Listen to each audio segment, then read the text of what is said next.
باش تعرفي شكون واكل العصا نتيجه هذه السياسه العوجه ديالكم. الزيت 82 درهم ونص، 100 درهم خنيشه ديال الطحين، سنيده 10 دراهم و50، واتاي ب 20 درهم. الدرويش في المدن وفي القرى وخصوصا في قريه بن عود فاشلين. ان شاء الله غتكونوا في شي حكومه وتوريونا حنت يديكم وتا حنا غادي نشريو رخص. داكشي اللي عرفنا ليه راه حنا درناه، والمغاربه راه كيتقداو في السوق ماشي غير في العيد وفي رمضان، يوميا. نقول لكم غلاء الاسعار لا في البرلمان ولا في الصحافه كتقولوا لنا درنا 182 الف مراقبه اللجنه ديال التفتيش. ماشي هذوك علاش كنهضروا، ماشي اللي كيبيع التحميره وكتحجزوا له 1-2 كيلو.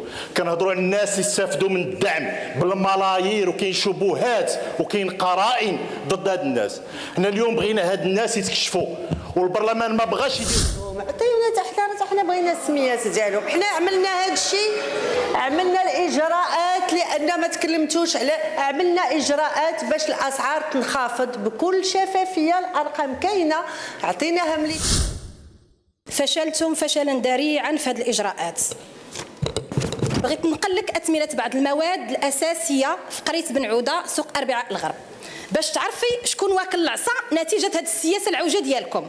الزيت 82 درهم ونص، 100 درهم خنيشه ديال الطحين، سنيده 10 دراهم و50، واتاي ب 20 درهم. الدرويش في المدن وفي القرى وخصوصا في قريه بن عوده وتدانا واغلب المناطق ما بقاش قادر ياكل الخبز واتاي. وحتى داك بوسلهام اللي بغى يجي غير من الميريا باش انه يدوز العطله مع احبابه في تدانا، لقى الباخره والطائره لقاهم في السماء. يعني ما يمكنش وتقول لنا باش ان هذا الثمن زعما انه كيخضع للعرض والطلب. راه ما كاينش السيده الوزيره. كنحذروكم السيده الوزيره من دابا من انكم ترفعوا الاسعار وتحجوا مره اخرى بالحرب اللي بدات، وبان الحرب اللي كاينه دابا في الشرق الاوسط هي السبب. لذلك حنا كنحذروكم وكنزيدوا نحذروكم السيده الوزيره. هذه السياسه العوجه ديالكم خلات المغاربه يعانيوا الامراض وسوء التغذيه.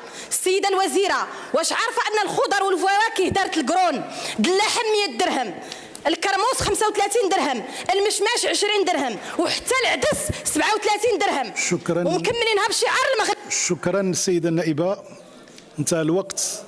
هل من تعقيبات إضافية في الموضوع؟ تفضل السيد الرئيس.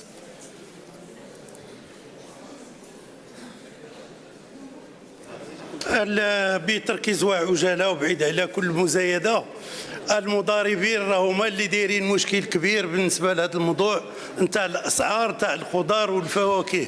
اسواق الجمله اللي فيها اللي مسؤول على المربع هو اللي ولا تيدخل السلعه نفسه، السلعه نتاع الطماطم وغيرها اللي تتباع 2 نوبات فوق الكاميو قبل ما يتم البيع ديالها. الوسطاء اللي تينقلوا السلع ما بين يعني المحلات نتاع العرض والبيع. اذا لابد ان نصل الى حل لمواجهه هذه الكثره نتاع المضاربين. الليمون تيخرج من بركان ب2 دراهم تيوصل عند المستهلك ب8. شكرا. شكرا السيد الرئيس.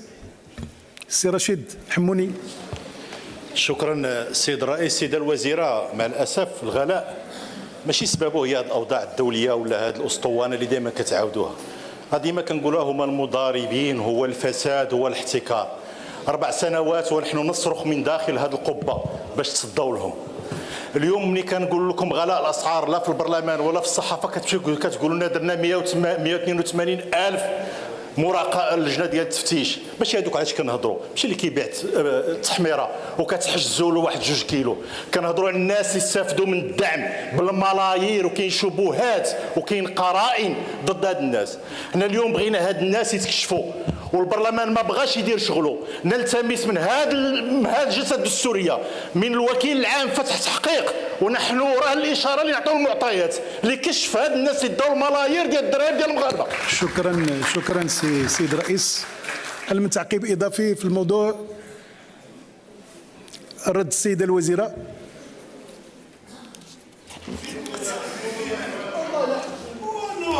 تفضلي السيده الوزيره. نخليو السيده الوزيره تجاوب الله يرضي عليكم. شكرا يا سيدي الوزير. احنا عندنا اللائحه ديال الاسعار مضبوطه، غنقارنوا هذه السنه مع السنه الماضيه. عزلتي السيده النائبه بعض نقولوا المواد في واحد الجهه، نقدر انا ناخذ مواد اخرى اللي غادي نبرهن. ان ما كنتخباوش تحت في اوضاع خارجيه كتفرض راسها. كون بغينا نتخباو غادي نجي هنا ونقول لكم غنرفعوا من الاسعار ديال الكهرباء والماء، ما عملناهاش. الاوضاع كتفرض راسها وحنا خاصنا ندبروا هذاك المحفظه العموميه وهذيك الميزانيه باش نقصوا من الاثار ديال هذا الارتفاع. الناس كيحسوا بان هاد الاسعار ارتفعت، يمكن لي ما انخفضاتش، ما رجعاتش النسبه اللي كانت قبل من كوفيد، ولكن ما نقدروش نقولوا بانها ما انخفضاتش. فيما يخص نقولوا هاد الناس اللي كتحتكر الا عارفينهم عطيونا حنا بغينا السميات ديالهم. حنا عملنا هاد الشيء، عملنا الاجراءات لان ما تكلمتوش على، عملنا اجراءات باش الاسعار تنخفض بكل شفافيه. الارقام كاينه عطيناها لكم، جينا باجراءات في قانون الماليه اللي ما كيفاش قانون الماليه جينا باجراءات اضافيه، غيكون عندنا الوقت نمدكم بالارقام كلها. فاشلين ان شاء الله غتكونوا في شي حكومه وتوريونا حنت يديكم وتا حنا غادي نشريو رخص. داكشي اللي عرفنا ليه راه حنا درناه، والمغاربه راه كيتقداو في السوق ماشي غير في العيد وفي رمضان، يوميا راه عارفين الثمنات اللي قدوا عليه تيشريو، وباقي غنخدموا ان شاء الله باش المنتوج يكون في الاسواق بعدا بالكفايه وتنقص الاسعار ويكون السلم عالميا باش ما نجيوش هنايا نتخباو لا مورا هذه الحرب ولا هذه الحرب. شكرا السيدة الوزيرة. السؤال الموالي عن